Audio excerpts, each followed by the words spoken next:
So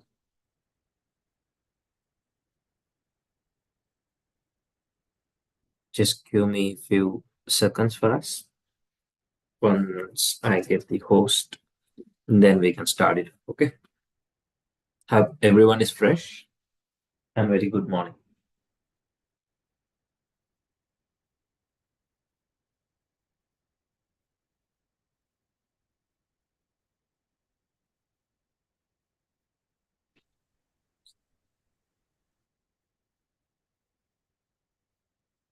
Right, guys.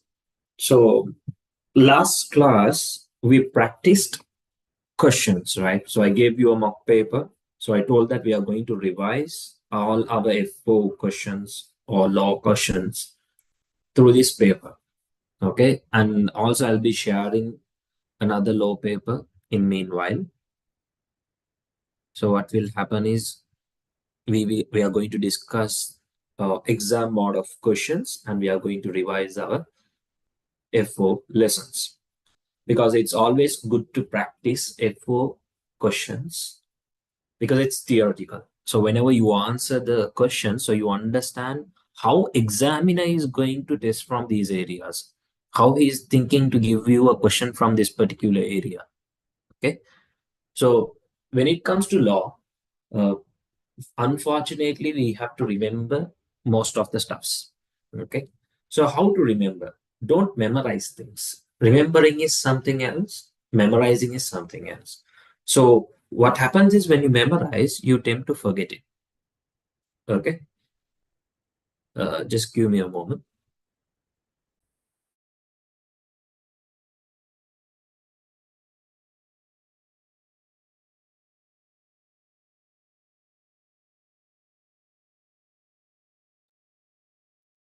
Right.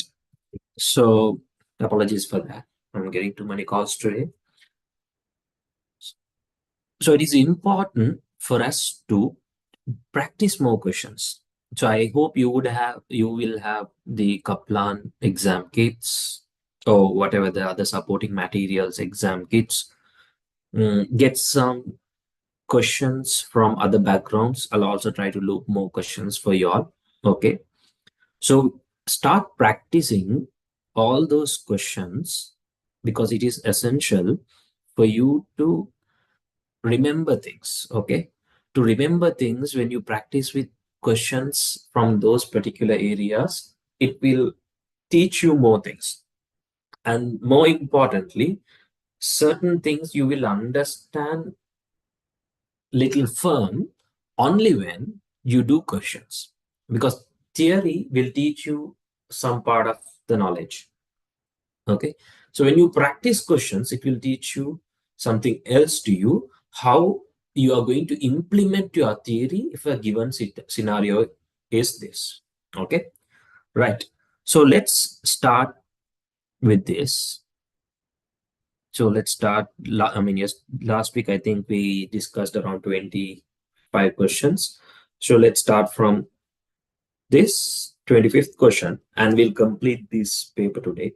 Okay. And we discussed two task questions. And first we'll move on with the MCQs. So I'm going to give this is a revision class, right? Yes, we will be discussing these questions, but first you give a try and then we discuss. So it will be more practical. Otherwise, you will sleep halfway. Okay. So shall we give a try to the first three? Just try the first three on, and then we go on discussing. Right. Start it now.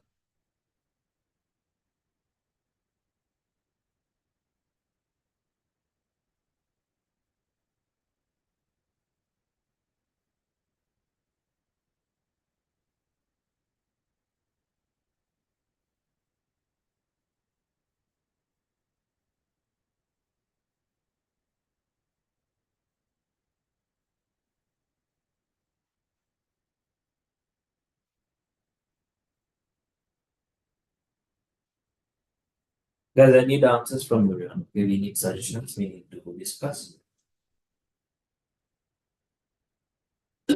It's not about getting the right answer. It's about giving a try and seeing where are we standing.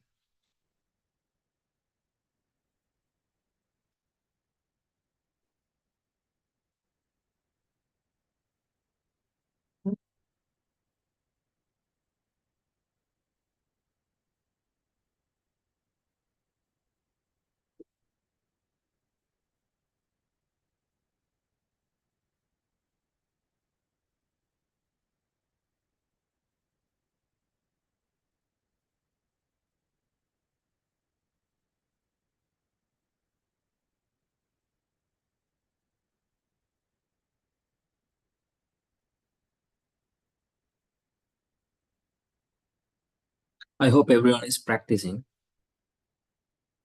If you are done with 25th, move on to 26th. So you need to have answers in front of you or your suggestions to all these three questions. Okay. So then we can discuss it together.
Right.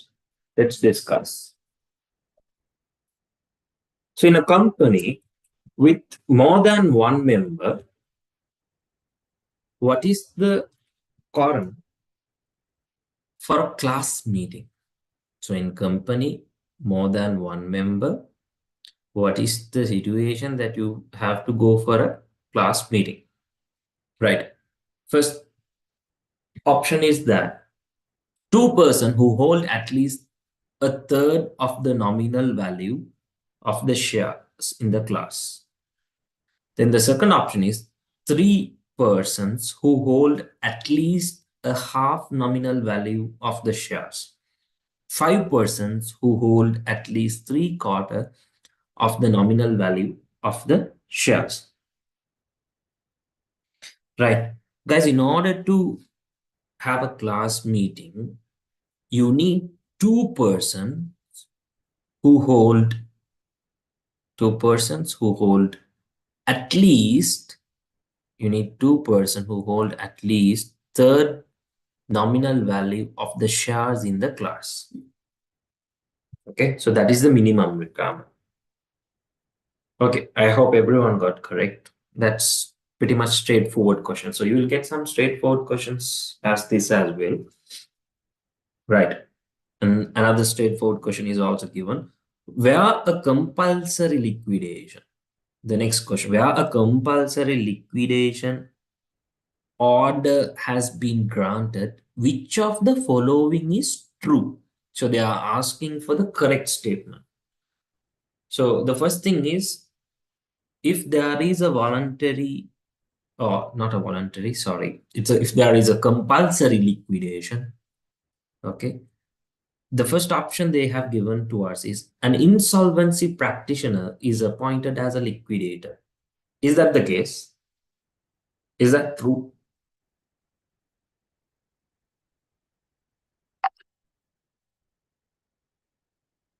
Is that true?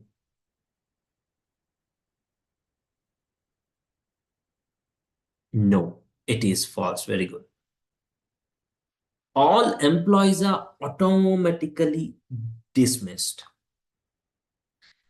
That is a true fact. Why? When there is a compulsory liquidation, what happens is all the employees are terminated or dismissed automatically. That's is the most important thing that you need to know when there is a compulsory liquidation. However, any legal proceedings that they are carrying out will be halted, and new proceedings may be not commenced. Did you understand that? So when there's a compulsory liquidation, parallelly what happens is any legal procedure will be stopped. Okay. And the new proceedings also you don't continue. But in the third option, they are saying in any legal proceeding against the company are in the progress at the time of the liquidation order are allowed to continue. No, it is not allowed to continue. It is halted. You will now, when there is a compulsory liquidation, any legal proceedings also will be halted, and if there are anything to be continued, of new proceedings will also be stopped. Okay. Then company directors continue to run the company while the liquidation process is going on. No, it is not. Everything will be ceased. Okay, there won't be anything that you have to continue. Okay. And who appoints the liquidator? Now, here they are saying an insolvency practitioner is appointed as a liquidator. No, what you need to do is the official receiver is appointed as the liquidator. So he is the person who will be running the company during the liquidation process. Okay, so I'll repeat it again. The official receiver is the person who is appointed as a liquidator in the situation of compulsory liquidation. Okay, so in the situation of compulsory liquidation, an official receiver is appointed as a liquidator. Right. So that's a good question to like refresh our knowledge. Now, this would be an easy one. Which of the following rule of valid consideration? Which of the following is a rule? So, what should be the rule here? Consideration must pass from the promisor. Consideration must be adequate, but not be necessarily sufficient. Performance of the promise must be possible. Then the promise must be given in writing. Okay. So, what is the rule here?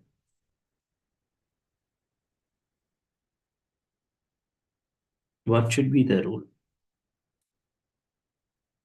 The rule here is the performance of the promised must be possible. So it needs to be possible. Okay. But that is the rule.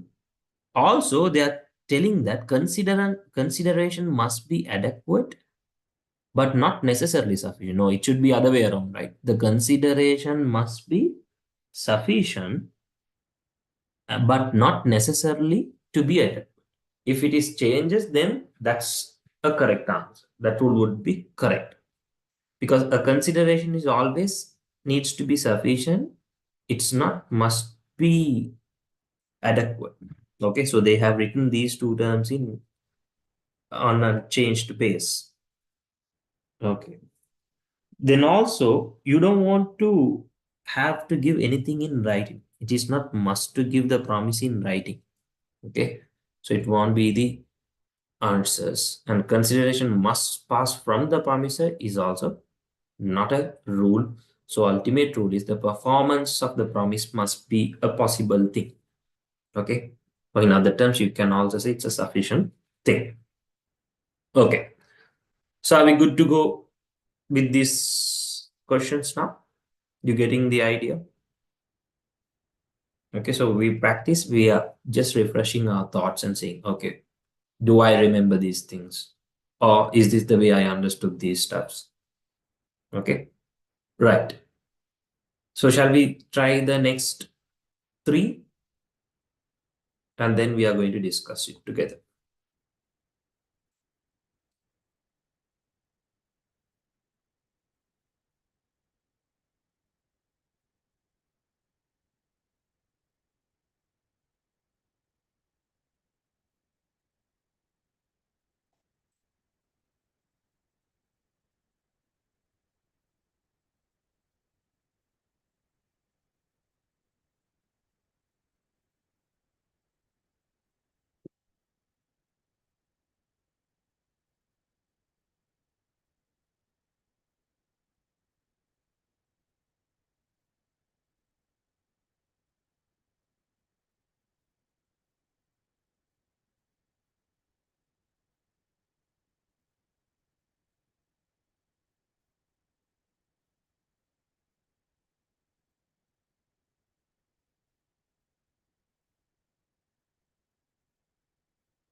Right, okay. Let's discuss it. I hope you guys are done. Or you need a minute to try. If anyone is in middle of something, that's okay. I can give you a minute.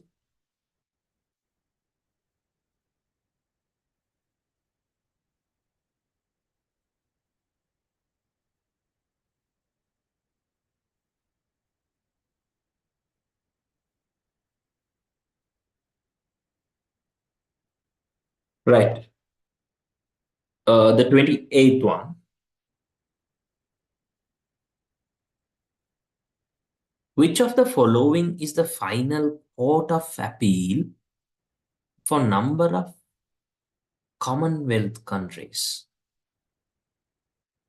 Now, what is the Court of Appeal? Is it Supreme Court, or is it the Court of Appeal, or is the Privy Court Council?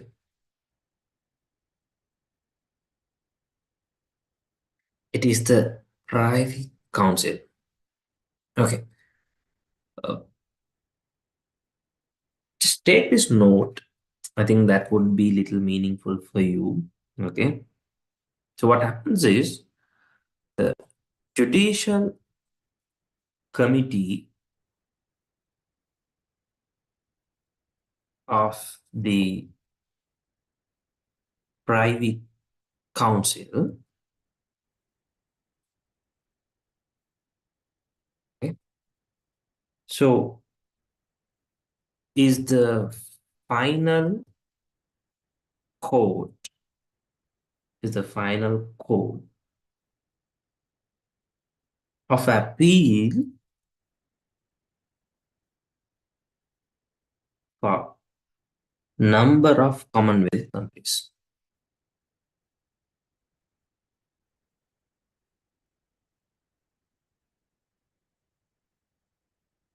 Okay.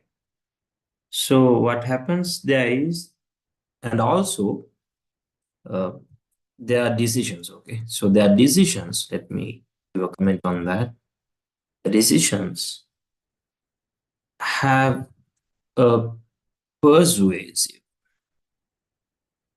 a persuasive influence over the points. Okay.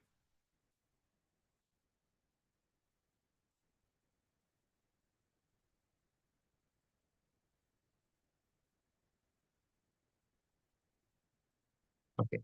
So then persuasive influence over the points of English law system.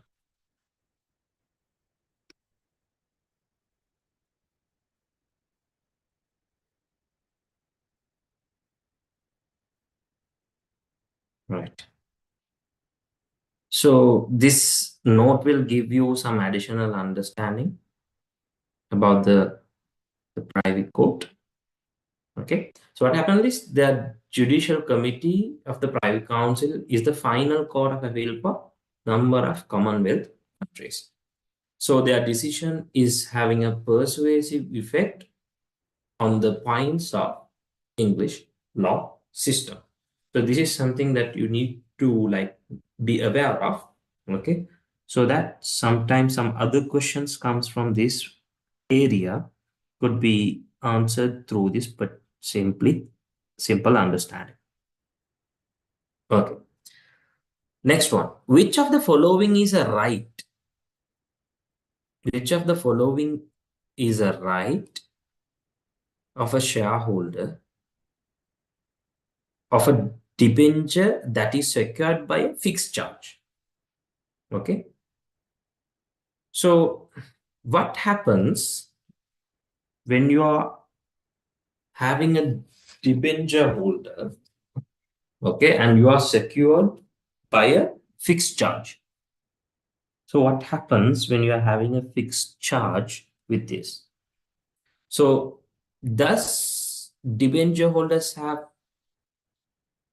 rights to claim dividends? No, they don't have rights to claim for dividends. Okay, because debenture holders do not have rights to claim for dividends. So payment of a company's dividend is not relevant to them. Do they get a chance to vote in company's general meeting? Guys, I need some answers from you. They don't have reasons or they don't have chance to vote at general meetings. Okay. Then to vote on company, even if they can't go for meetings, how can they pass for company resolutions? Can they pass on company resolutions? No, they can't. So the only thing that they will have access to is, since they are secured by a fixed charge, okay, since they are secured by a fixed charge, they can prevent the company from selling off the asset secured by that charge. So if anything is secured by the charge, that cannot be, or they can prevent to sell those assets. Okay,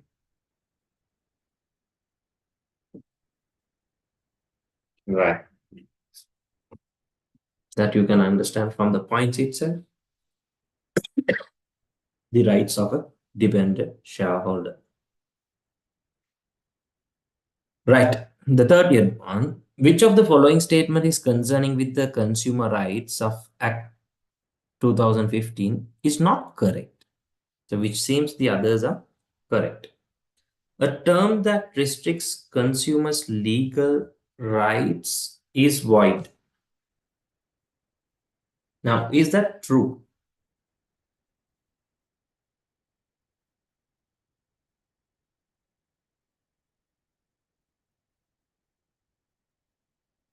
That is true. Yes, very good. A term allows the business unilaterally alter the terms of the contract is void. So if the contract is void, they can unilaterally change. So is that true? Yes. The act talks about it. So what is not correct is a term that is deemed, it is not, cannot be enforced by the consumer. Okay. So it may be enforced by the consumer. So if they have mentioned it may be enforced by the consumer, then that option is also correct. Okay, in this same scenario, they're telling that a term that is deemed to be unfair cannot be enforced by the consumer. So that is not the correct answer or the correct option. Okay, right. So let's practice two more questions of this, and then we'll go back to one of our main task questions. Okay, I think we did last week two task questions. So let's try the third one once we are done with these two. Okay, so try these two.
Are we good to discuss? Or yet you're retrieving an answer?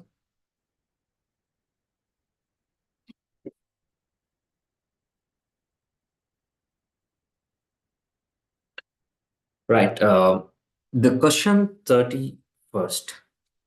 Which of the following statements are concerning the impact of UK's human rights legislation is not correct? Yet again, they are asking the false statement. Okay. Right. So the impact of UK's human rights or legislation, let's see. The legislation must be interpreted in a manner that is compatible with European Convention on Human Rights? Yes, that is true. That is true. That's a true fact. But we are finding for the false fact. Okay. Then new bills must be accompanied with a statement of compatibility with European Convention on Human Rights. Yes, it must be accompanied with the statement of compatibility, the new bills. So that is also true. Common law must be interpreted in line with the decisions of the European Courts of Human Rights. Yes, that needs to be in line with European Courts of Human Rights. Let's see why the fourth one would not be our answer. The courts may strike out the primary legislation that is incompatible with the European Convention on Human Rights? No, that is false. Why that is false? They can't strike out the primary. If it is secondary, they can. So if they have mentioned it as secondary, then this is also a valid statement. Okay, so the courts may strike out secondary, not the primary legislation. So that's the reason why option 4 is not our answer. Right. So Liam is convicted of a criminal offense by a magistrate's court.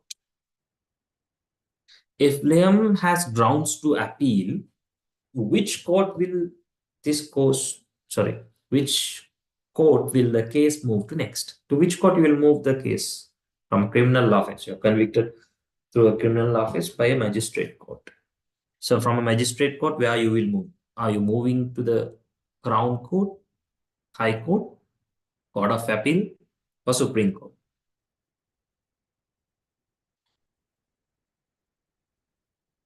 From magistrate court, it will move to High Court.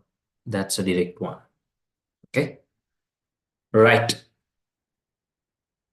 So let's practice few task questions and come back. So we practiced one, two, and let's practice the third one today. I think I can share it in one, go.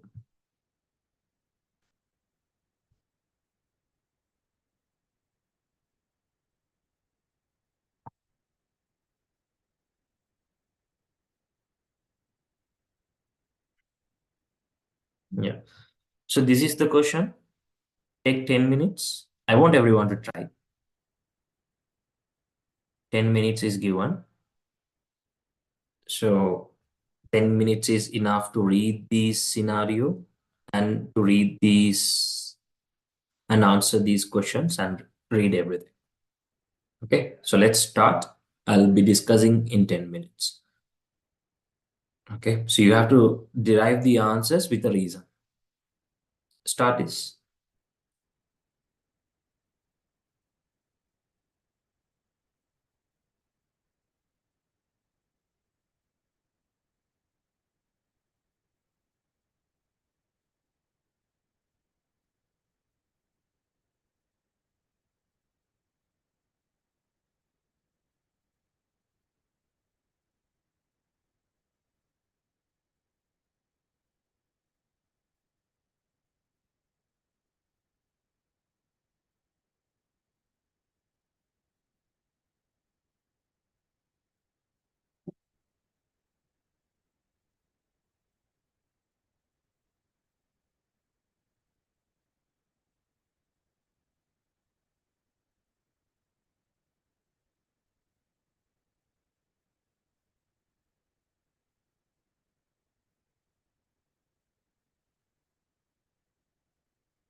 Okay, let's discuss. I hope you guys have your answers. So they're asking which two of the following are consequences to directors who are in breach of their duties of their company. That's the first question. Then they're asking us to identify whether F acted in breach of his duties as a director. Then the third question is identify the type of the resolution meeting note and meeting notice period that G and H would need to use in order to correctly remove F as a director. So what happens is one of the director has breached his duties. So let's see the scenario, what sort of duty that he has breached. So in 20x0, F, G, and H formed a private limited company. So FGH Limited. To carry out technological research, they each took 100 shares in the company and each of them becomes a director in the company. So all three are directors in the company. So in Jan 2012, F admitted that she had been working with much larger rival company. So she's working with a larger rival company, IXPLC, and that she had passed some passed on some of FG's research results to X in return of substantial payment.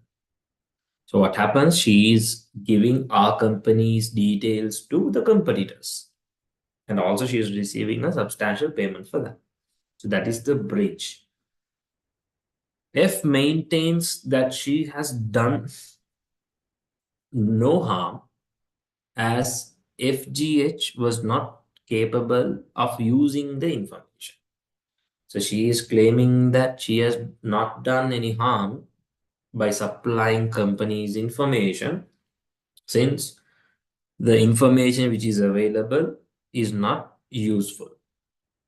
Nonetheless, G and H are extremely angered by F sections, of course. So when you share your company's details with your competitors, obviously all the other directors will go mad.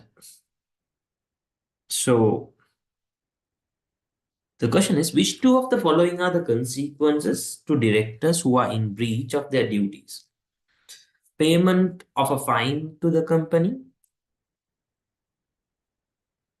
restoration of company's property, repayment of any remuneration paid to the director, or rescission of contract where the director did not disclose an interest.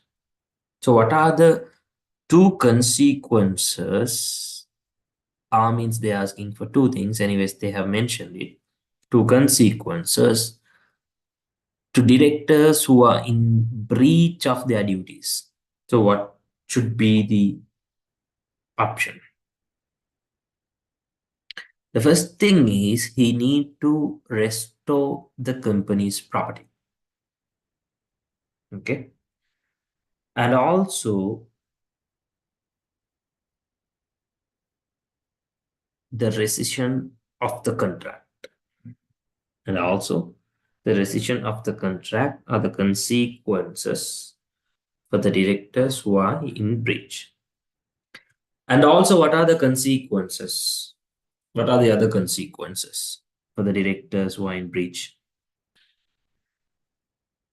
Yeah, I'll give that also, like, so you can remember that. So I'll give as a note. So the two consequences in this situation that they have given is restoration of the company's property. So he have to restore the company's property back, and rescission of contract. Okay. So because rescission of the contract means he did not disclose his interest, right? So where he did not have any interest in such case, then the damages are payable. You need to pay the damages.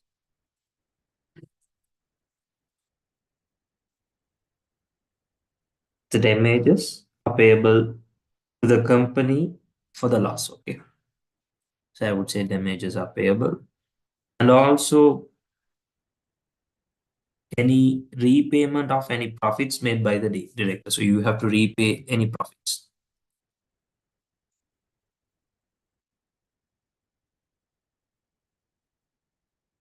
Okay. So those are another two things that you can have as a consequence when there is a breach of duty by a director. Okay. So this is an easy case. The next case here is that identify whether F acted in breach of the following duties of a director. So duty to avoid conflict of duty and personal interest, is it breached or not? Yes, he has breached it. That duty is being breached. So because there, you as a director, you need to avoid having personal interest uh, against things. But since you have received your substantial payments, you are breaching it. Duty to not accept benefits from third parties is also breached. That is also it also in line with the substantial payment itself. And for your personal gain, you are sacrificing your own company's details means it's bad. So both the duties are being breached here. Then they're asking, identify the type of resolution and meeting notice of G and H would need to use in order to remove the director. So in order to remove the director, you need to pass an ordinary resolution with what notice? With what notice, guys? With special notice. You need to pass an ordinary resolution with special notice. So you are removing a director. So you need to pass an ordinary resolution with special notice. So also you should need to remember, I mean, if they need to do this, they would have provided the company with special notice of like 28 days. Special notice, you need to give around 28 days um, to arrange a general meeting. Okay. So they also need to arrange for any ordinary resolution and they need to get the vote at the meeting since they are going to remove a director. So if they have sufficient number of shares between, I mean, them to meet any requirements of a simple majority. What you need to do is like you need to win the case. Okay, you have to at least have a simple majority. Right. So now this is how a task will be looking like. Okay, so they will give you a scenario. So you need to understand your applications and they will ask you some sub questions. So you need to derive your answers in relating to the specific scenario. Okay, right. So let's move back to our questions and come back. Our MCQs, and then we'll go back to our another two more questions. I think it's there on task. So let's practice another five questions and we'll do another task question. So we'll do in a mixed basis. Okay, right. So can you try 33, 34, and 35? Start doing it, guys.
Are we done?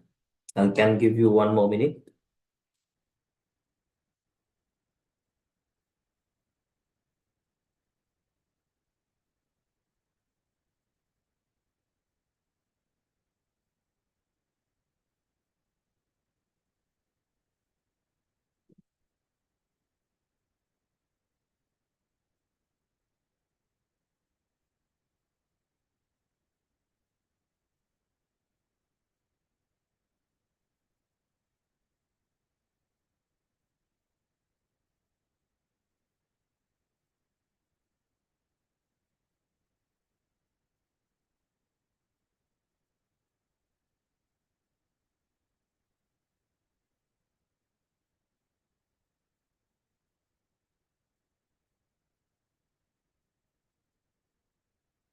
Right. Which of the following describes a liability of a sole trader debts in the business? The sole trader is having unlimited liability or limited by the amount of guarantee paying on the winding up, limited by the amount of the capital in the business. So always show trader business, their liability is unlimited. Okay, so they have unlimited liability. That's an easy one. Okay. Which of the following parties are liable for unlawful dividend? Okay, let's see what is this unlawful dividend. The latest accounts of TISA showed the company had profits available for distribution for £10,000 to make. Okay, the director of TISA negligently misinterpreted. So he's negligently misinterpreting the accounts. So he's purposely doing it. And authorized dividend payment of £20,000. So J and M, John, mixed wife, okay, and the shareholder of TISA saw the accounts and knew the dividend was unlawful. The other shareholders did not see the accounts yet. Okay. So which of the following parties are liable for unlawful dividend? Is it only Mick, or is it Mick and John, or Mick, John, and all others?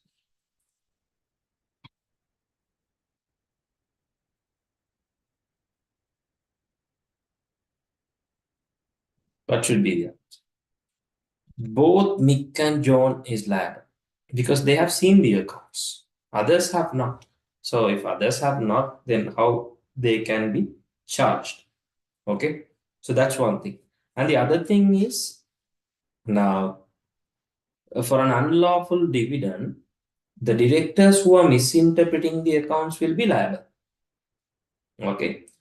So sometimes they can grant relief if the mistake is honest and reasonable. And if it is a mistake, then fine.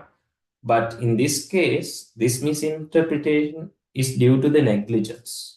Okay, it's something purposeful. So shareholders who know the dividend was unlawful are liable. So if the shareholders know that the dividend is unlawfully paid, then both of them are liable. So in this scene, Mick and John is liable for this negligence. Okay. So the 35th one. An administrator of a company has number of powers. The administrator is having number of powers that may or may not require the permission of the court to exercise. So as an administrator, he is having some powers. Okay. So which of the following is a power that usually requires a court approval to exercise? So even an administrator needs court approval to exercise this. To appoint a director, to call for a meeting, make a payment to a preferential creditor, make a payment to an unsecured creditor. What should be the answer?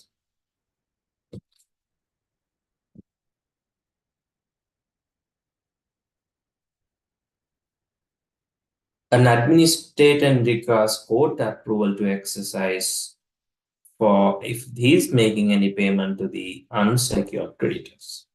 So then he need to get the approval from the courts. Okay. Creditors he needs to pay. Unsecured creditors, he have to get the right. Or I mean, he can approve all the other payments. Okay, because other things he can appoint him, he can call for a meeting, appoint a director, or he can pay to a preferential creditor. That's the normal creditor. He can pay. But the unsecured creditors, he need to get the approval to pay from the courts. Right. We are almost edging towards the end of these MCQs. So try these three now.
Right, the 36th one.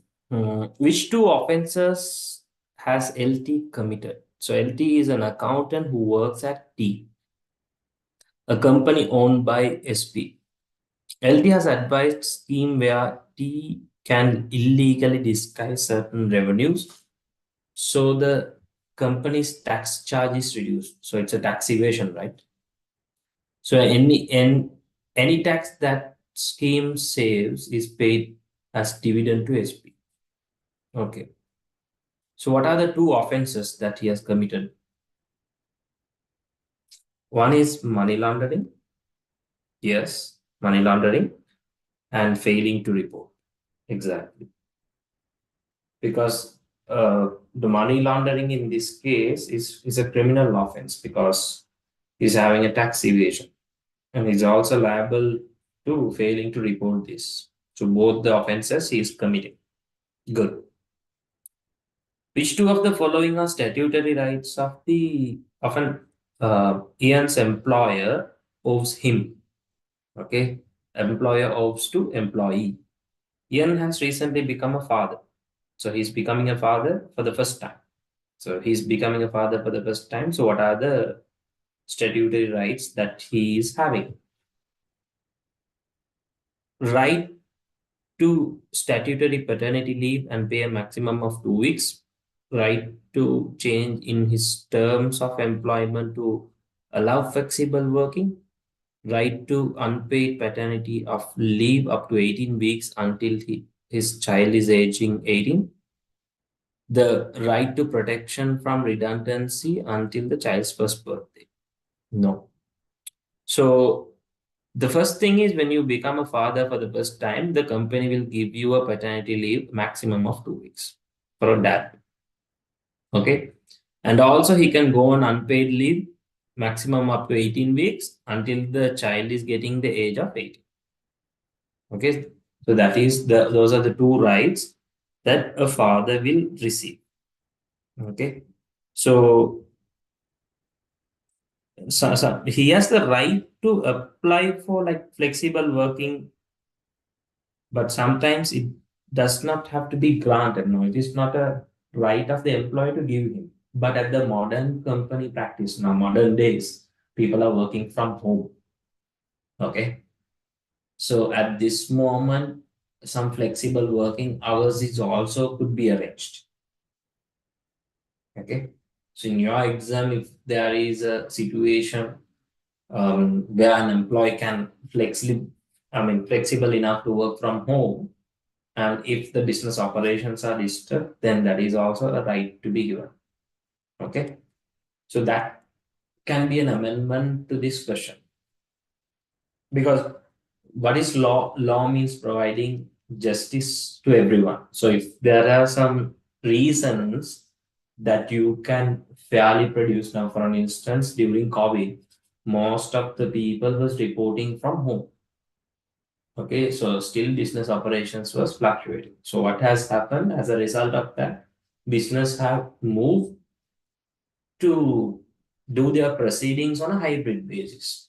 So normally the company that I'm reporting, I move on a hybrid basis, and the other project I move on a remote basis. So wherever I go, I can work from. Okay. Ultimately, I have to submit the relevant um, obligations to the respective entity.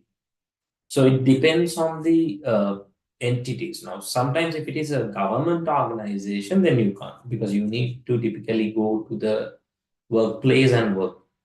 It is less likely. But some of the government operations are also online. Okay. So it depends. But in a court case, you can't do it from online. But with technology, there was a season that they were doing or giving judgments.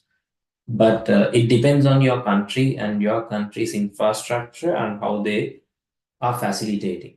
Your country, like in Sri Lanka, it's very hard to have an online court of appeal because everything they used to type. Okay, whatever the verdict and passing any letters and everything will be typed, and they are stopping all the evidences. That's why you mostly see at courts they set fire. Suddenly there will be a fire, so all the evidences will be lost. Then they will drag on the decisions for ages and ages. I think that part of the country or that judicial parts or the legal system should be systemized. It should be transparent. Okay, and yes, they can put some fire protocols and also have a backup service as hard copies to get the evidence, but it is always likely to have a system like that because then the decisions are fast. Now, see, countries now take out Gulf countries. Okay, their law is very straightforward. You see, in those countries, the crimes are very less. Why? Because they have given a very hard rule. So for an example, if you steal without a reason, for an example, let's say I'm hungry. I don't have any money, but I'm stealing some food and eating. It doesn't mean that they are going to cut your hands. Okay? Because there was a valid reason. He was hungry, so he had to fight for food. But if this is a negligent event, so if he's doing something purposely, then they will chop off your hand. So when it is done to one person, the entire country is in under control because the severity of the punishment.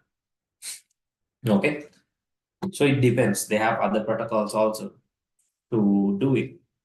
I'm not telling that we should bring such hard rules here, but we should have some protocols. Otherwise, there's no development in the country. It will be the same as always. The reason I'm saying this is now last year, okay, so we lost our van. So it was robbed during those. I mean, those days we had a problem of petrol hike, right? So myself and my cousin used to do a business. So we used to export clothes. So what we do is we had a van where that's from that van only we carriage or we supply all our goods. So one odd day we had to park in front in main road, okay? In the middle of Candy City, we had to park the van and we were out of the city for another personal work. So we are away from the city. So to see the next day morning, the van is lost. Not only the goods, with the goods, the van is lost. So the man is missing. So then we were filing the case to police. They was just chasing behind.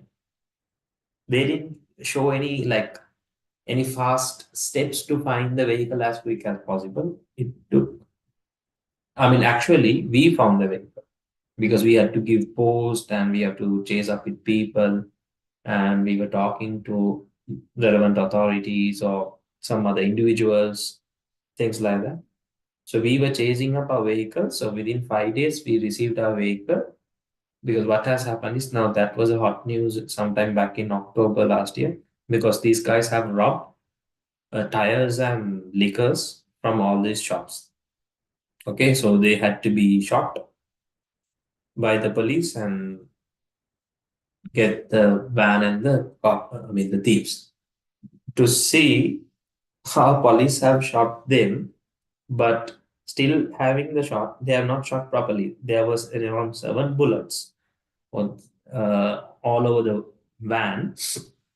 Okay, but still the thieves have drove up to Vattal, I think. Yeah. So this case was at Danavita. From Danavita, he have drove up to Vattala, and thieves have gone to rescue themselves at a hospital. So after that only our police have gone. Then what they happened was we are a third party victim, right? So they have used our van to rob, but it's not their van. So we have lost all our things. So I thought the judgment will be done in 1 or 2 months. Every time we go for courts, they say come next week, next week. So they were dragging the decision up to 9 months. So up until 9 months, now my cousin, his primary duty was that. So he was running his family. So he was doing all his works depending on that job. Now see, for 9 months, we didn't receive any compensation also because how thieves can give compensation. If we request compensation, they will say we don't have money, we have to rob from someone else and give. Now the legal system, I mean, I was so annoyed with the legal system. Every time I go with an expectation of receiving the vehicle back. No, it is not granted. Okay. So these needs to be washed off.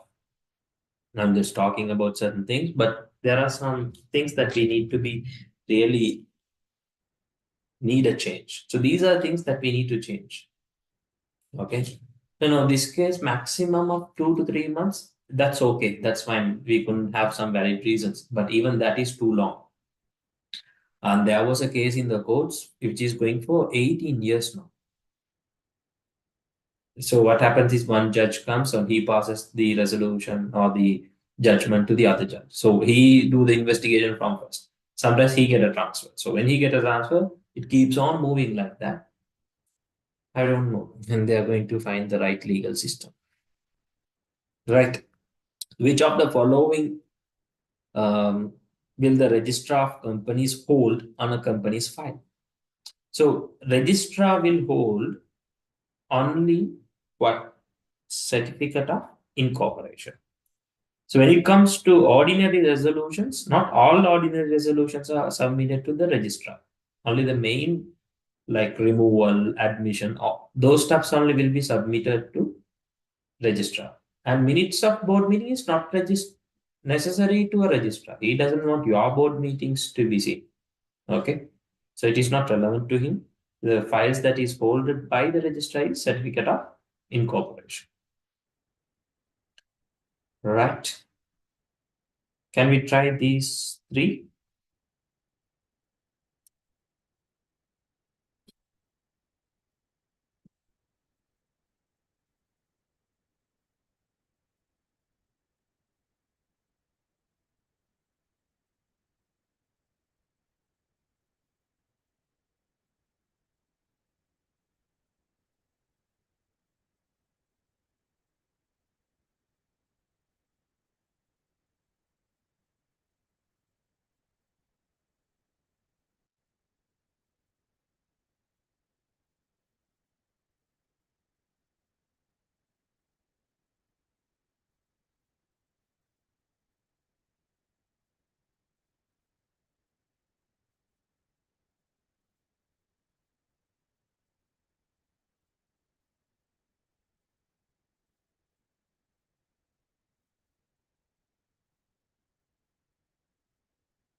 Right. Which of the following reasons is an automatically fair reason for dismissal?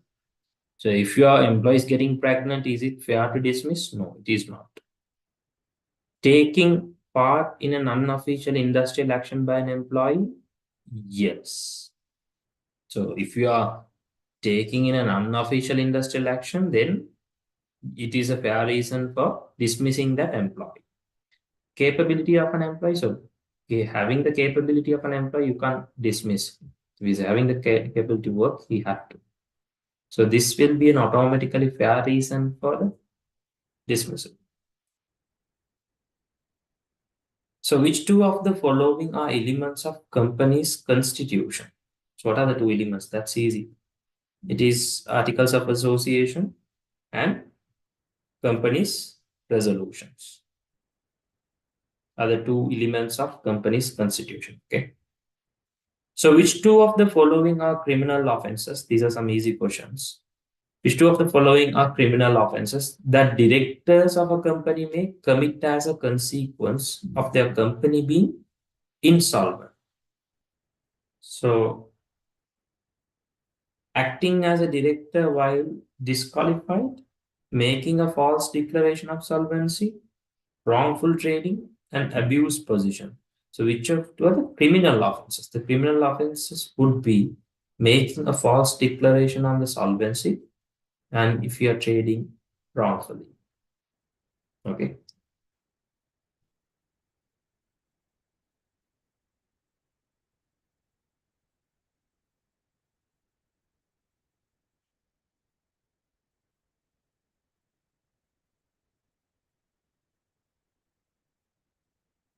right. 40-second, yeah. First answer these three and last that, and then we'll move to answer the other parts of this tute. Start answering 42nd to 44th.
Right. Which of the following remedies for breach of contract involves injured party claiming the value of the work they have done?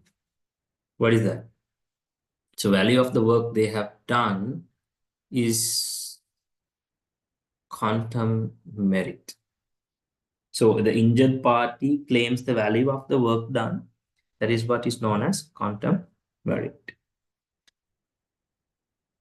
Then action for the price means. What do you mean by action for the price? So action for the price is to recover a specific amount. Okay. So here action for the price means you are getting a specific amount. Generally, the price of the good they will supply. Okay. So specific performance that is involving with the defendants performing the contract as agreed. Okay, so then specific performance, you have to complete the performance. That's the remedy for that, for specific performance.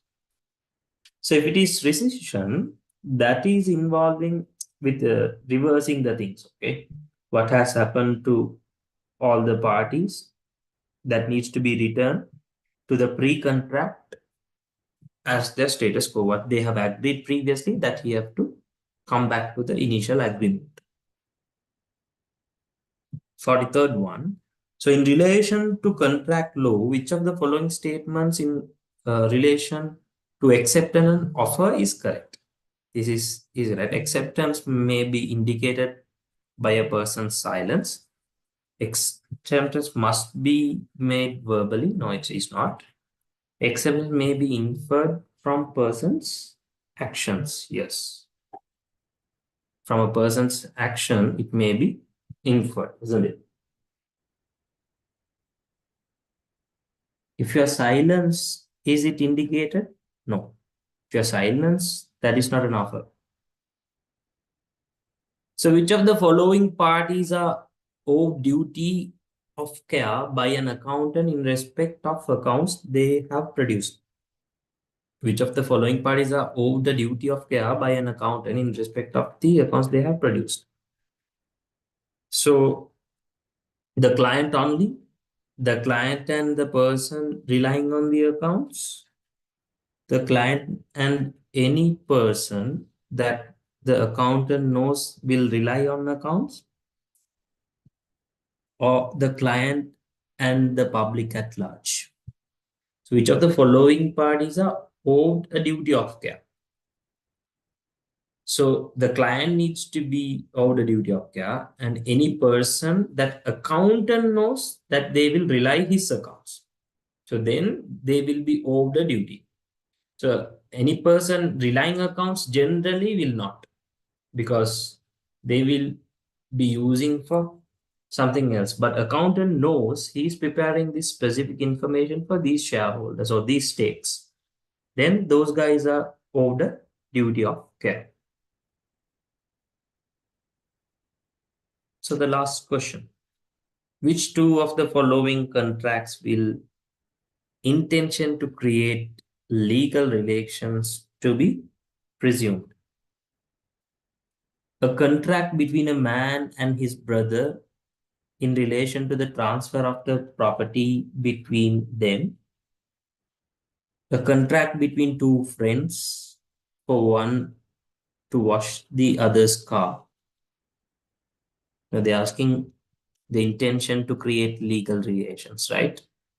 So the contracted between two man and his brother to transfer the property is a legal contract. Between two friends to wash the car? No. Then a contract between mother and a daughter for the daughter to pay mother housekeeping money while she lives at home? Does it create any legal relations? Doubtful, right? A contract employment between a company and an employee? A contract employment between a company and employee will also be create the legal relations. Okay, so intention to create legal relations. So If an employment contract is in commercial nature, since it is on a commercial nature only, it becomes, and they have the intention to create the legal relations. These two are domestic matters. Okay, so these are some domestic matters. So they don't have any instance to be presumed, and they don't have intention to create any legal relations. Okay, so we are done with those multiple choice questions. So let's finish off our other questions also. So can you start question number 4? I can give you another 10 minutes. Okay. So I'll give you 10 minutes or take around 7 minutes. 7 minutes would do. So 7 minutes is granted. Read this case, see how you have to link and get the answer.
So in this scenario, they are asking us which of the following describes Finn's liability to he l- limited debts?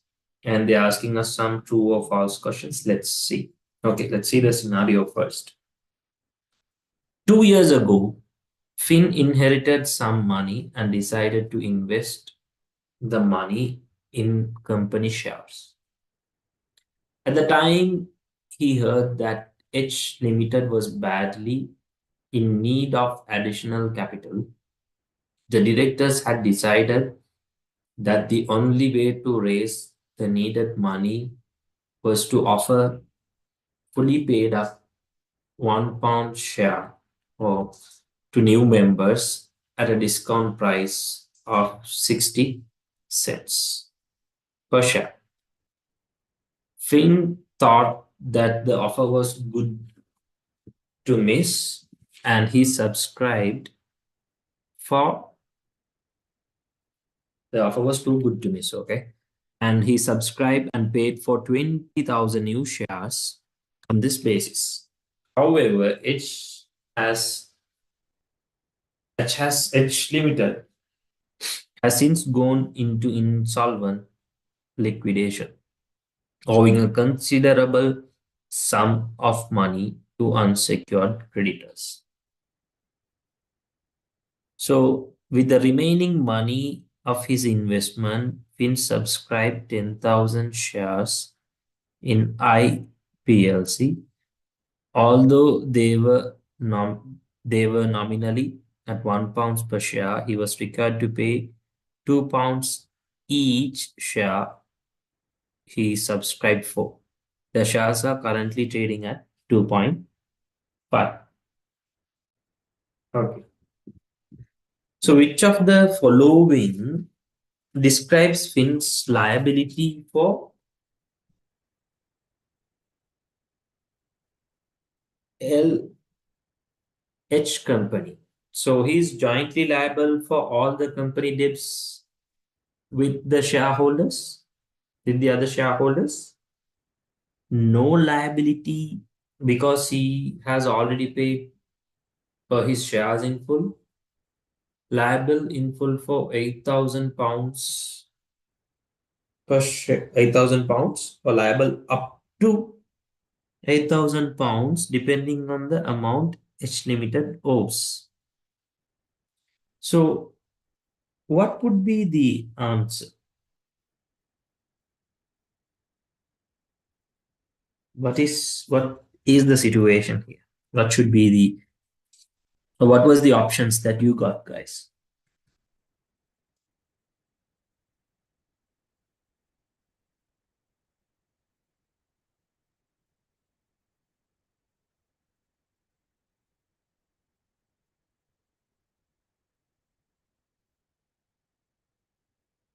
Now, in this case, Finn's liability will be only up to, okay, so the discount is given 60% per share means then 40% per share he needs to make at $20,000. He is liable only up to that because his liability is limited to whatever he owns. That's what its companies means about. Its liability is limited. So he has invested 40% per share into 20,000 shares that he has bought. So that is all his liability is up to. Okay. So it is also possible for a part payment also. So in such cases, he can partly pay. Okay. Right. That's very, now we don't want to like think too many things there. Yes, they have given a case, but just go to the basics. So in a company, your liability is limited. So you have your liability will be limited only up to what you have invested. Right. Then identify which of the following statements concerning Fin and IPLC are true or false. Right. The first one. I must transfer the excess to Fin paid over the nominal value of the shares to a general reserve? No. Do you transfer it to a general reserve? If you than the nominal value, if you are paying for your reserve, it is transferred to share premium, not to the general reserves. Okay. So it is false. IPLC is not permitted to pay excess fin paid over the nominal value of the shares as a dividend. Is that true? Is IPLC is not permitted to pay excess fin paid over the nominal value of the shares as dividends? Yes. IPLC is permitted to use the excess fin paid over the nominal shares of to fund as bonus issue. Yes, whatever the money excess he has provided, they can use as bonus issues. It's company's money now. Okay, that's not an issue. So I permitted to repay the excess to Fin over nominal value of the shares back to him as a cash payment? No, that is false. Okay, right. So to be honest, in this, what I wanted to say is, though there is a case, even without the case, you can answer the question. Okay, so it was really straightforward at the moment. If you have your company's knowledge in line, so this is an easy thing to answer. So there can be questions like this at your exams as well, right? So one last question. I'll give you all 5 minutes for this. These are easy. So read the scenario and can you get the answer for this?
Yeah, this is another quick one an easy case. It's not too difficult. Which two of the following elements are definition of inside information? Should I actually read this information to answer this? So the first question, I don't want to. Relating to any insecurities, being specific or precise. Yeah, that is an element. Okay. Made public? No. Likely to have significant effect on the price of securities? Yes. Okay. So those are the two elements of inside information that you would get. Identify which of the following offenses K and L have committed. So in order to know what they have committed, I need to read the scenario. Right. JPLC is listed on London Stock Exchange. So K works for JPLC as an accountant. While drawing up the annual accounts, K noticed that J's profits were better than anyone could have expected. As a consequence of his knowledge, he bought the shares before its good results were announced. He made a substantial profit on the share dealing. So Kay also told his friend Lou about the results before they were announced. So before announcing, they are releasing the information. So L also bought shares in P.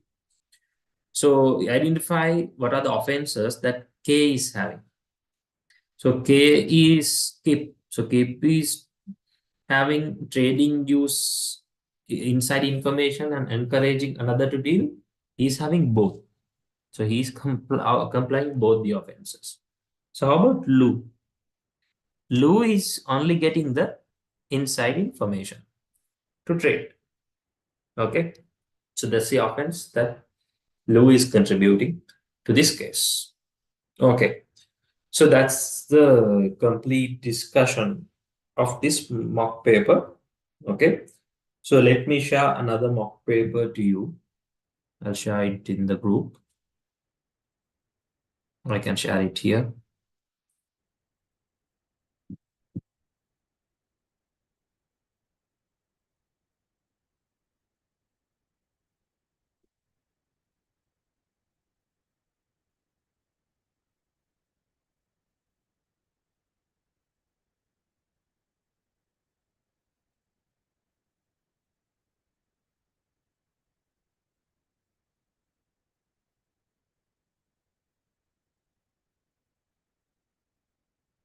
Shall I release it to the group? So it's easy, right? I'll release it to the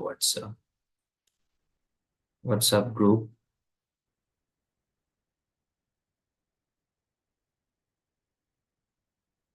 Yeah, I have sent. Shall we take a break and come back, guys? So let's go for a break and come back by 10:40. Okay, come back by 10:40 so we can start at 10:40. Let's have your breakfast and come. And I'm also yet to have the breakfast. And then let's continue for some time.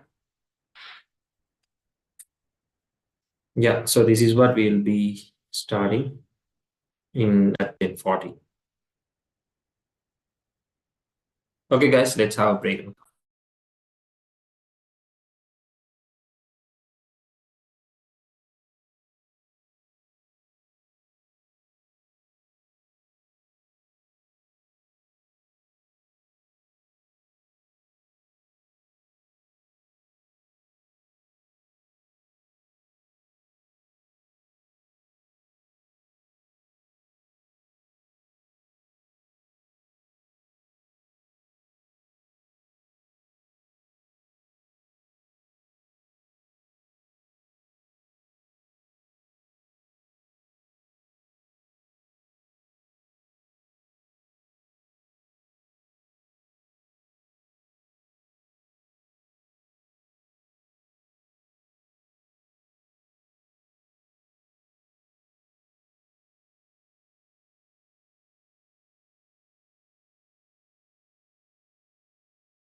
Hi guys, we are back. So I hope everyone is coming back. Okay, no worries. Let them keep coming. So shall we start off these three questions? Start answering these three questions.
Right, let's discuss the first one.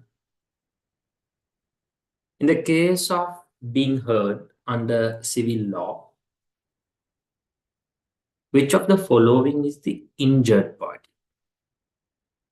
So in the civil law system, okay, the injured party, we call him as the claimant, isn't it? So the injured party, we call him as the claimant. So he's the injured party. Then who is a defendant?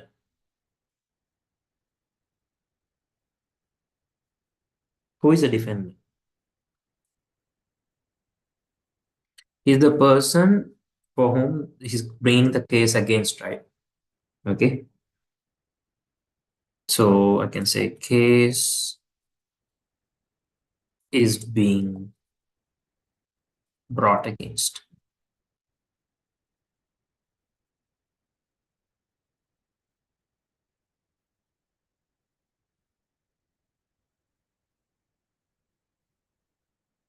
So who is a prosecution? Prosecution means what?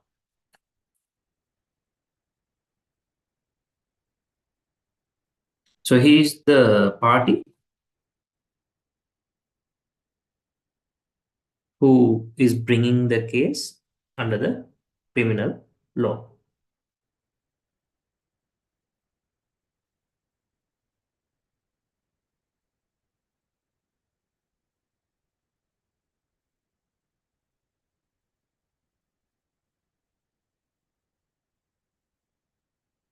Okay. So now see, so here the question is, in the case of being heard under the civil law, which of the following is injured party? So injured party we call as claimant, and the defendant is the person where we are bringing the case in against him. Okay. So the prosecution means the party who is bringing the case under criminal law. Right. Um, what is a treasury share?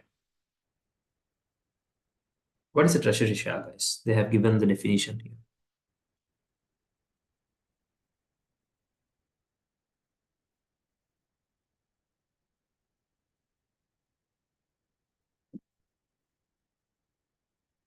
A treasury share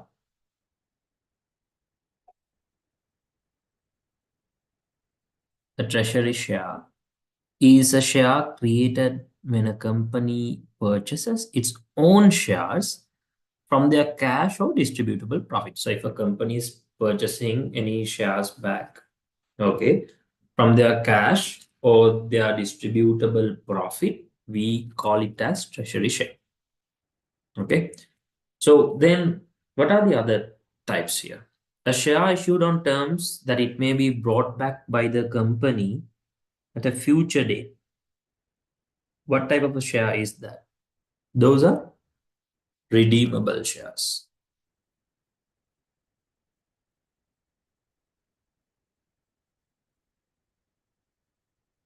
Okay, so those are redeemable shares.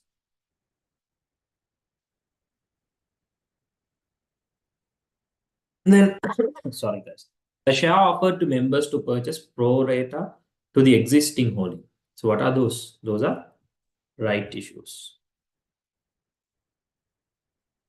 So right issue of shares. A share of given fully paid to existing members. That's the definition for bonus shares. Or I can say bonus, yeah, bonus shares. Okay, right. So treasury share means when a company is purchasing its own shares on their cash or distributable profit. Right. Which rule of statutory interpretation? So statutory interpretation means the word in act should be given their grammatical meaning.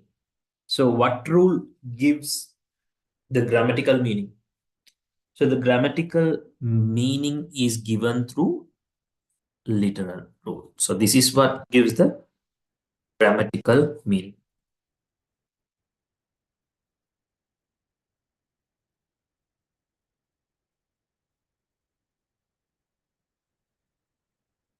So this gives the grammatical meaning. Then what does the golden rule gives to you? The golden rule states the literal rule should be followed unless it could give an absurd result. So you should follow the literal rule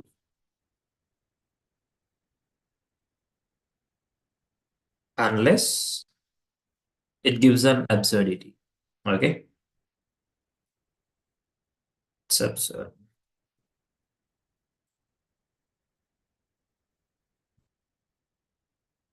So what is mischief rule then?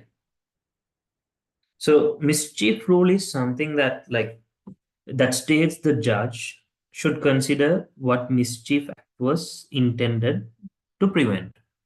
So judge needs to see what mischief act was intended. Okay. So you have to see the mischief activity there.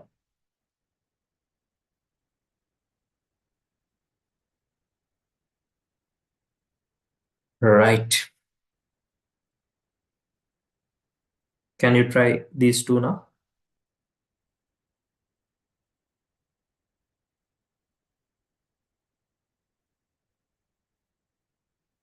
This is something even we would have discussed in the somewhat similar to our mock one paper.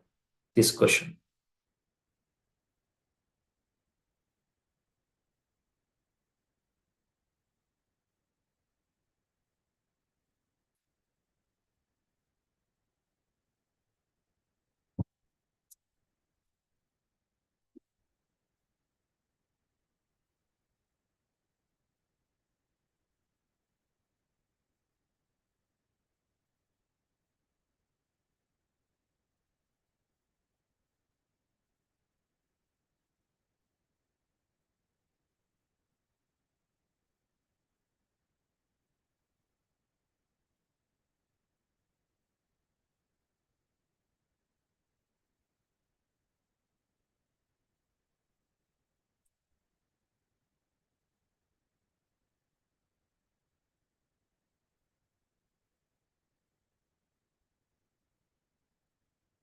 Right. Which of the following is an example for wrongful dismissal?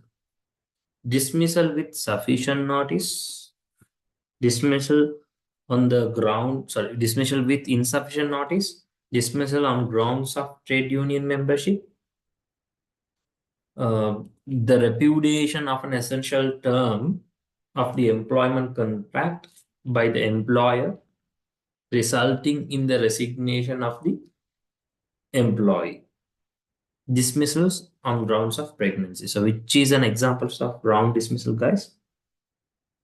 Dismissing an employee without sufficient notice is a wrongful dismissal. Okay. So, if you are dismissing on since you join the trade union and if you are getting pregnant, that is unfair dismissal. Okay. Here they are asking what is for wrongful dismissal. Then if you are breaching the repudiation or the contract, employment contract, that is constructive dismissal. That is known as constructive dismissal. So I would say this is a constructive dismissal.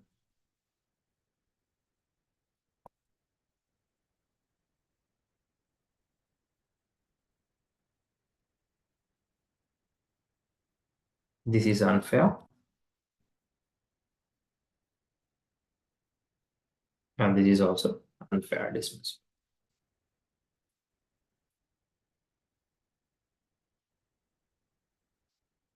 Right.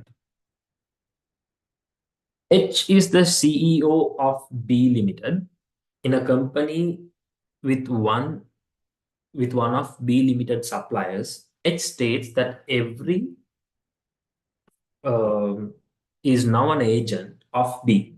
So it's stating now B is an agent. That the supplier should in future communicate with B through A. Which type of an agency agreement is created here? Agency by estoppel, agency by necessity, agency by implied agreement. It is not an implied agreement. Here the agency is by estoppel because Amble is holding out the supplier, so that every is an agent.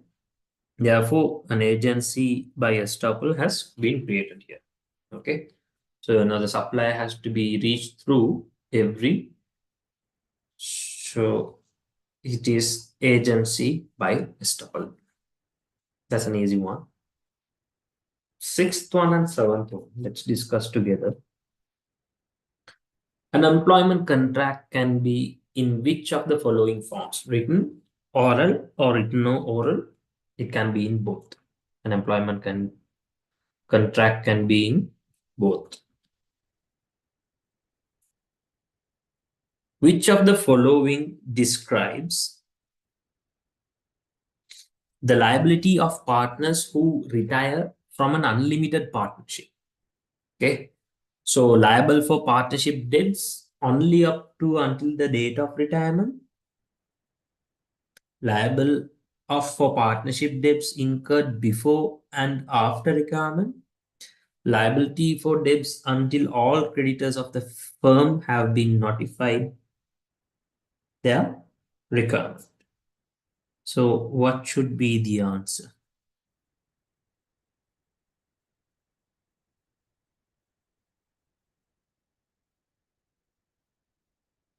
The partners who are retiring, they are liable for the partnership debts until all creditors of the firm have been notified of their retirement.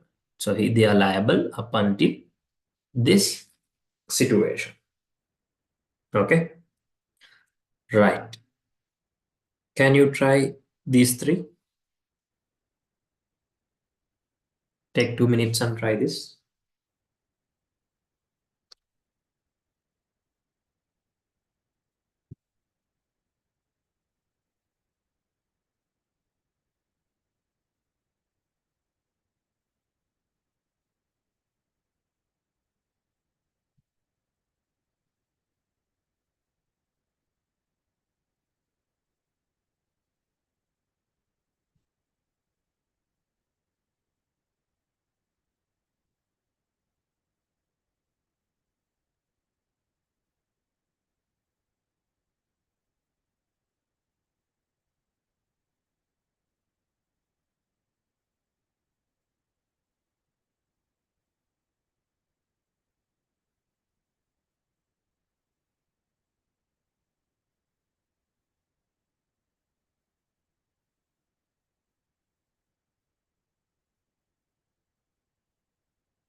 Right. The eighth one.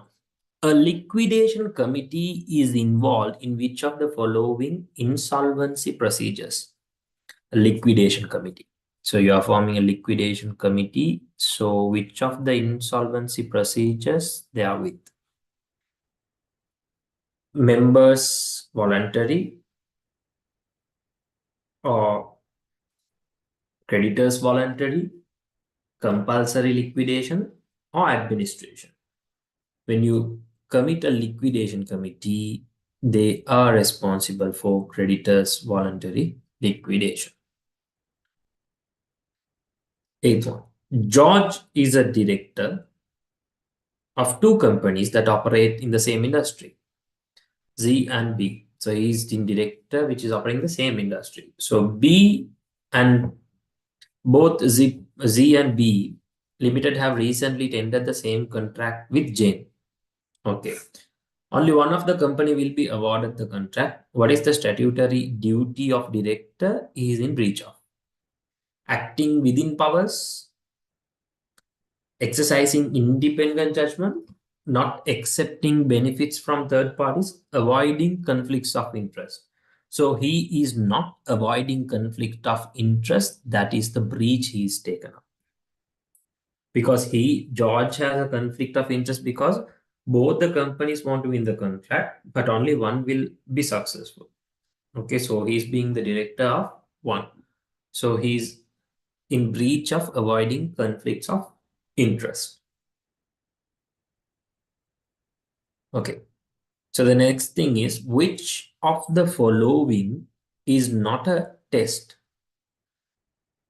by the courts determine employment status of an employee? Control test, integration test, and not delegation test. The next one will be multiple law economic reality test. Okay. What is the other type? Control test, integration test, multiple law economic reality test. Okay. 11th one, yes, let's discuss. Which of the following is a legitimate method for an auditor to leave the office? Written resolution with 75% majority, ordinary resolution with 14 days of notice, resignation of auditor before the end of the term office. So the legitimate method for an auditor to leave the office is giving the resignation of the auditor before the end of the term of office. Okay, because an auditor may resign from office during their term by giving company a notice in written. Okay, so they cannot be removed through a written resolution. You can't remove a auditor through a written resolution, but they can be removed through an ordinary resolution, but that needs to give you not 14 days, 20, 28 days. Okay, the notice of the meeting. That would be ideal then. So since they have mentioned it as 14, that is not an option for you to choose. Right. So which one of the following is the remedy for unfair dismissal? So unfair dismissal, what is the remedy? Re-engagement as an employee and employer, damages of breach of employment contract, damages for employees negligence. What should be the answer? It should be re-engagement as an employee of the employer. So what are the three remedies for unfair dismissal, guys? Three remedies for unfair dismissal. So if you are unfairly dismissed, there are three remedies. The first thing is what? Reinstatement. So what do you mean by reinstatement? Same employer doing the same job. That is the remedy there. But if it is re-engagement, the type.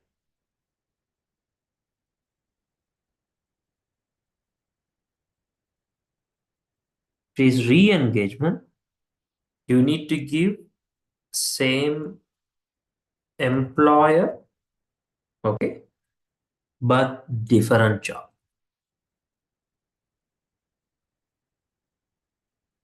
Okay. So, or else you can compensate. Okay. So that is depend on the company's policy and some other terms to it. Okay.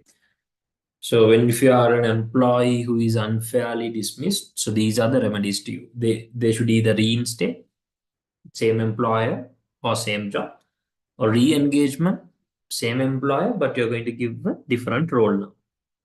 Okay. Right. 13th one. Which of the following is not an essential element of a valid contract? So, not an essential element of a valid contract. Acceptance, invitation to treat, intention to create legal relations, consideration. The essential elements of a valid contract are what, guys? Offer, acceptance, intention to create legal terms, and consideration, not invitation to treat. Not invitation to treat. All others are valid to have a contract. So, in order to have a contract, you need acceptance, intention to create legal actions, consideration, and offer. Okay, not invitation to treat. Right. 14 and 15. You guys give a try. Take a minute or so.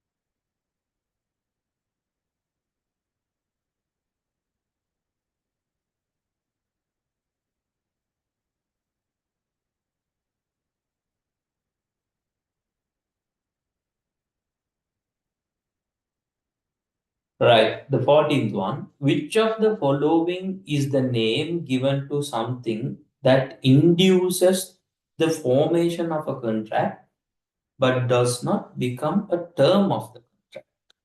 Okay. So it's a form, but it's not a term. Condition, warranty, representation, and statement. What should be the answer?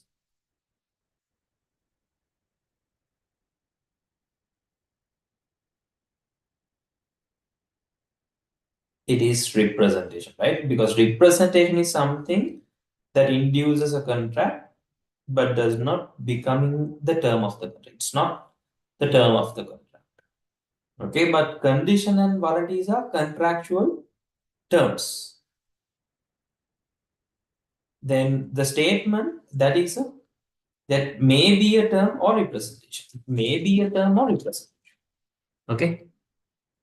So ideally that induces but does not become a contract term is representation. Okay. So in relation to tort negligence, what is now as actus intervenens? So what does it means? So that means an intervening act that may be break the chain of causality. So now as actus interveniens means an intervening act that may be break the chain of the causality.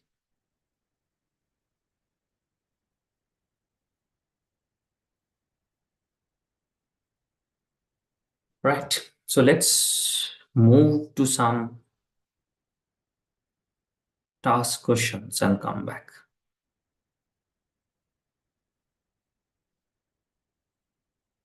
Can you try this?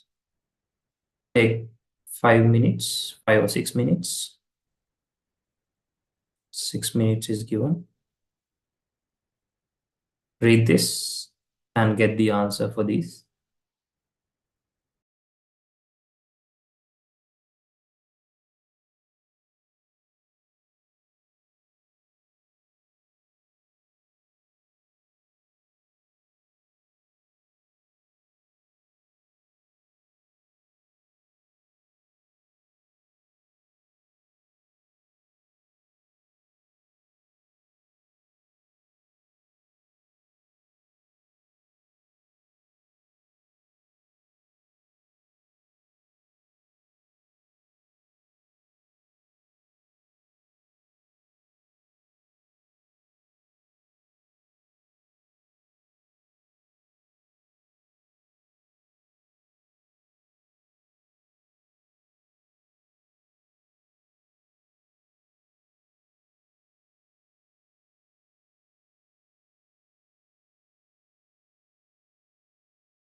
Right.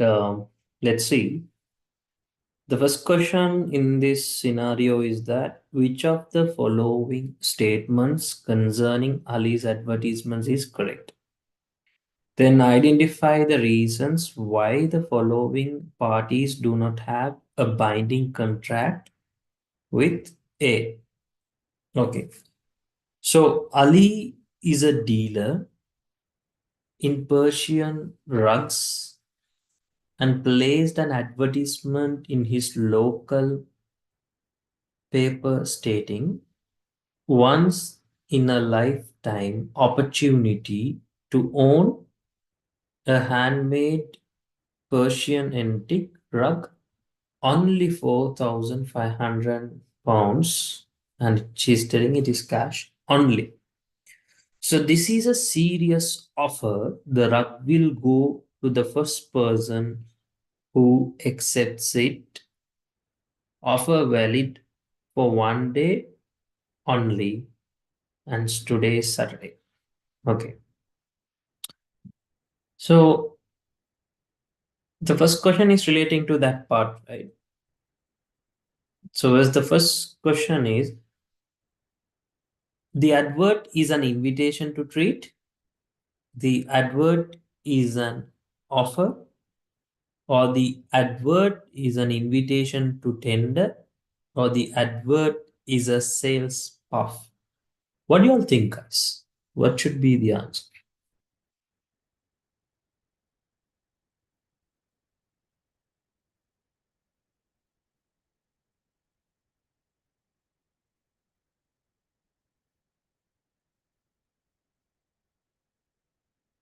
What was your option, guys? One, two, three, or four. What was your options? I'm asking you. What did you choose? What did you understand by the statement? Now, this is where everyone goes wrong. Most of the students think that is, or this advertisement is an invitation to treat. It is not here. It is not in this case. Because the advertisement in this newspaper is an offer which is open to the world at large. Okay, so like it is 1 day statement. So it is an offer that he is producing through that statement. Okay, so it is not an invitation to trade because it is the offer he is clearly making the statement to the entire world. So in this case, it is not an invitation to treat. Right. So let's see the other comments. When Bud saw the advert, he immediately posted a letter of acceptance. So he's immediately posting the letter of acceptance to A's offer in order to make sure he got the rug. Denzil also saw the advert after inspecting the rug offered Ali a check for £1,500. But he refused to accept the check and told her she could not have the rug. Later in the day, Das asked Ali if he would keep the offer open until he could get to his bank and arrange a loan. Ali agreed, but subsequently, when Ed offered to pay £2,000 in cash for rug, Ali sold the rug to him. So what has happened? He's asking to keep the rug, but he has sold to someone else now. Now, the next question is identify the reasons why the following parties do not have, so they are telling them they are not having a binding contract with Ali. So what would be the reason for Bud to not to have a contract? So in Bud's case, what is happening?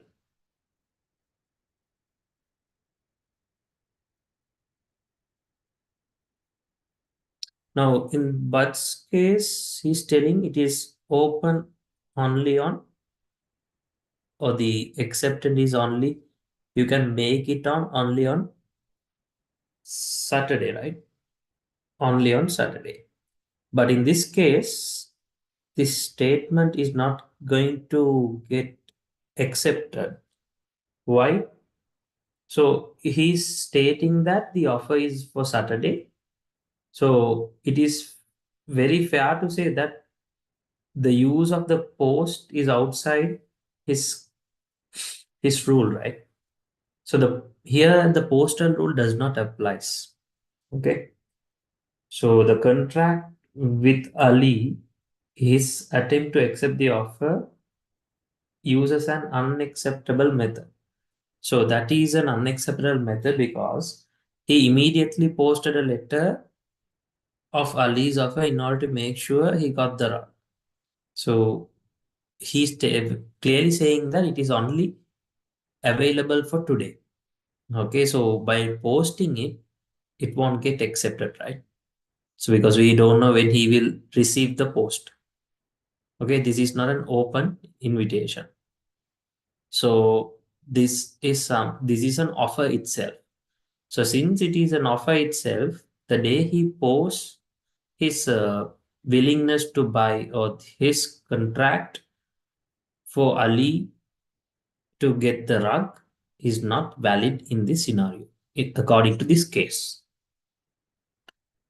But in case of C, what should be the reason? Now C is like paying him through a check, right? So he's counter offering and then he's refusing. Okay. So in his case, that is what it's being asked about. But in case of Das, what he's doing. Now Das is asking little time to arrange his bank loan. Okay. But this fellow is not waiting for him. He's selling it to someone else. So can it be done? Yes. It is through he's revoking his decision. Why? Because at least Das would have made some consideration and hold it. Okay. But he is not giving something in the form of consideration. So the offer is still open. So he has made the payment or he has given the rug to the person who has offered him 2000 pounds. Okay. So that's the scenario here. It's a good question. Let's go back to practice few other questions. Right. Can you try these three easy ones?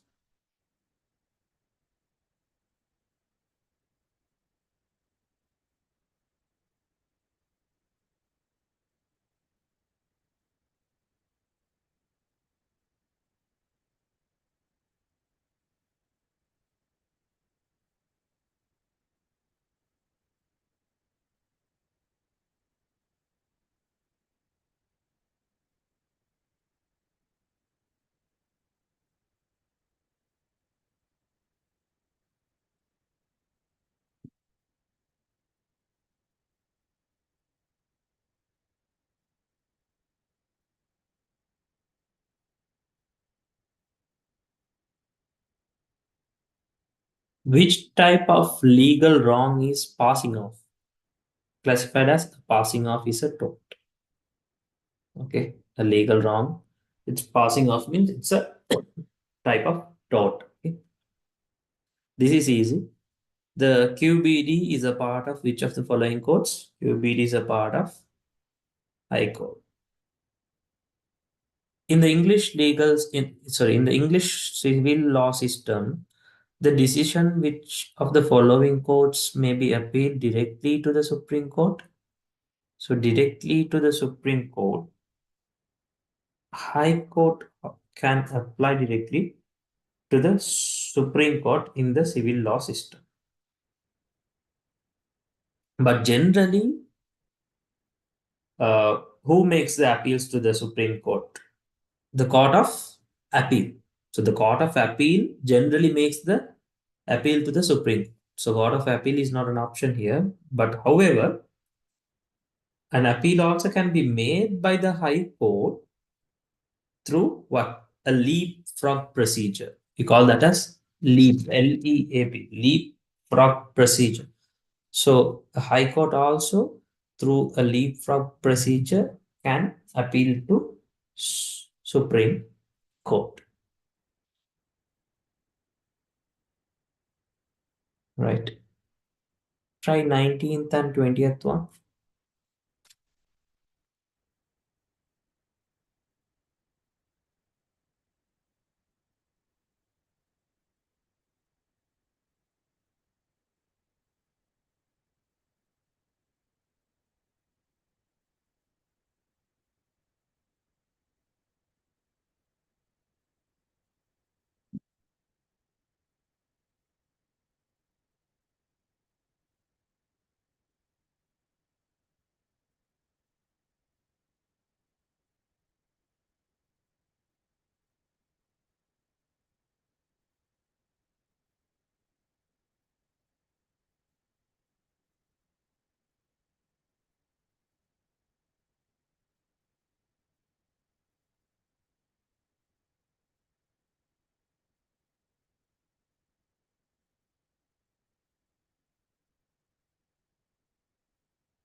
Done.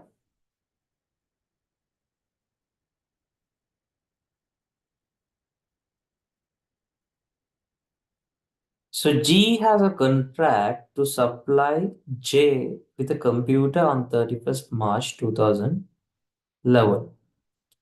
On 2nd of March, G tells that J that due to the demand in the market computer chips, the cost of supplying the computer has increased, that he will no longer be able to supply it. Okay, so that's the situation. So on the 2nd of March, which of the following options is available to J? So what happens? She's having a contract to supply on 31st March, but 2nd of March, he is telling that the contract he won't be able to supply due to some changes in the market. So J may treat the contract as discharged but cannot sue for damages until after 31st March. J must allow the contract to continue until actual breach occurs and then sue for damages. The third option is that J may treat the contract as discharged and sue for damages on 2nd March, or allow the contract to continue until the breach occurs and then sue for damages. J must accept the G's performance is impossible and there is no legal remedy for him. So what is the solution to this case, guys? Now see, you are having a contract on 31st March, but on 2nd of March, you are telling that since the demand in the market for computer chips are high, so the cost of supplying is increasing. So in this case, guys, the favorable justice to Jude, so he may treat the contract as discharged and sue him on 2nd of March itself.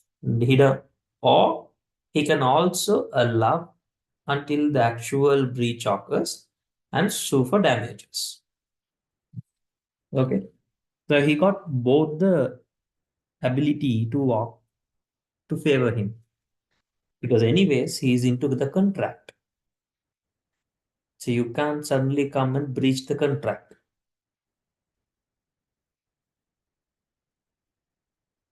Right. Next one. In which of the following circumstances does sorry guys does voluntary non-fit injuria apply? Where the claimant accepted the risk of loss or damage, where the claimant fully or partially contributed to their losses, where the claimant accepts the burden of proof. So, voluntary non-fit injuria means where the claimant is accepting the risk of loss or damage. That's what it means. Okay, so it is a defense to a liability in negligence. So, voluntary non-fit injuria is a defense of liability during negligence. Okay, guys. So you can practice the mock one on your own now. Okay, so what you have to do now is now mock one, I have given all the answers to all the questions. Now you have to get the print of that mock paper. Okay, select a day, select a day. Make sure you are not going to move out of your room for 2 hours. Set your examination mode on. Start answering and attempting all those questions. It's very important. Okay. And mark yourself and see. It is very, very important for you to sit for 2 hours and practice. You might finish the paper within 1 hour. Okay. You might. Okay. Maximum 1 hour and 10 minutes, you are done. F4 paper, you can finish it off. But in real exams, you might have some doubts. Here you are going with the guidance of me. Okay. So we are learning things and everything is being discussed. But at the exam, you can't discuss. So what you have to practice yourself is you have to sit down for 2 hours, experience the examination pressures and all sort of challenges that you would face during an examination. Okay. Try that paper, the mock one. Time it and do it. You need to do within the time. If you are done by 1 hour and 10 minutes, no worries. Just revisit your answers and read the question again for next 50 minutes. It's very important. Sometimes you can find something that you would have understood by the first time of reading it in a different way. And when you reread it, then you will understand, okay, this is what it should be. It would have not. So it can be a supporting factor between your pass and a fail mark. Okay. So don't waste examination duration because that paper is given for 2 hours means examiner is expecting for you to spend 2 hours in order to gain that 100% marks. So don't miss that opportunity. Make sure you are choosing it and doing it for yourself. Okay. So I'm summing up with today's session. Now, let's continue in another session next Saturday, the same time. Let's start at 8:30. Okay. So next Saturday, let's have a revision and sum up our revision sessions. Okay, guys. So I'll try to bring some more, scenario-based questions for the next class. After discussing this paper, we can also discuss those questions. So then we can analyze how well we are assessing the scenarios and judgments and how we are going to understand and implement the laws and their contents accordingly. Okay? Because some cases can be straightforward, some cases will be looking like a straightforward case, but it is not. So how we are going to get there? By practicing more and more questions. Now, this is not a stage that you go and revise your theories. No. Guys, practice more questions. Set an exam date. Let's assume by first week of March, I'm going to give my exam. Okay. So if you're going to giving your exam on first week of March, select the particular date. Don't delay it. Don't keep postponing. If you keep postponing means you are adding more risk to your life because it's high chance of forgetting things. Okay. So start doing questions from today.